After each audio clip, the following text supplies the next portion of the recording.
नमस्कार मंडळी, good morning. कसे आहेत सगळे? मी तुमची लाडकी अनुजा. तुमचं स्वागत आहे. आज मला उठायला खूप लेट झालेलं. आळस देत देत उठली. त्याच्यानंतर चादरीची वगैरे घडी करून घेतली. बघते ते काय खूप वाचलेले. ब्रश वगैरे करून घेतलं. त्याच्यानंतर मग गरम पाणी करायला ठेवलं. त्याच्यामध्ये जिरं, ओवा, आलं हे सगळं टाकून गरम पाणी करून घेतलं. ग्लासमध्ये काढून घेतलं आणि मस्त गॅलरीमध्ये बसून बाहेरचं वातावरण बघत बघत पित होतं. गॅलरीमध्ये बसून एवढं भारी वाटत होतं. बाहेरचं वातावरण खूप छान होतं.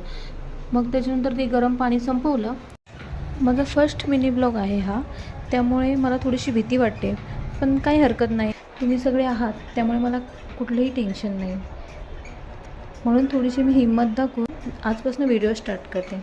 मी बोलत का बसली आहे, मला इडली सांबारची तयारी करून घ्यायची आहे. चला तर मग इडली सांबारची आपण तयारी करायला घेऊया.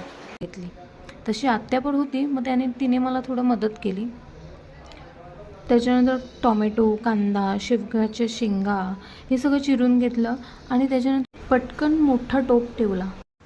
राय मस्त तडतडवली. त्याच्यानंतर जिरं टाकून कांदा वगैरे शिजवून घेतला. त्याच्यानंतर टॉमॅटो वगैरे टाकला आणि सगळे मसाले टाकून परतवून घेतलं आणि सगळ्या चिरलेल्या भाज्या टाकल्या. थोडा वेळ वाफेवर शिजवून घेतलं.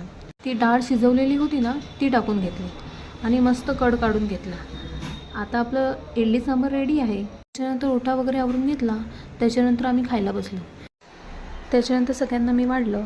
सगळ्यांनी चाटून फुसून खाल्लं. त्यांना खूप आवडला.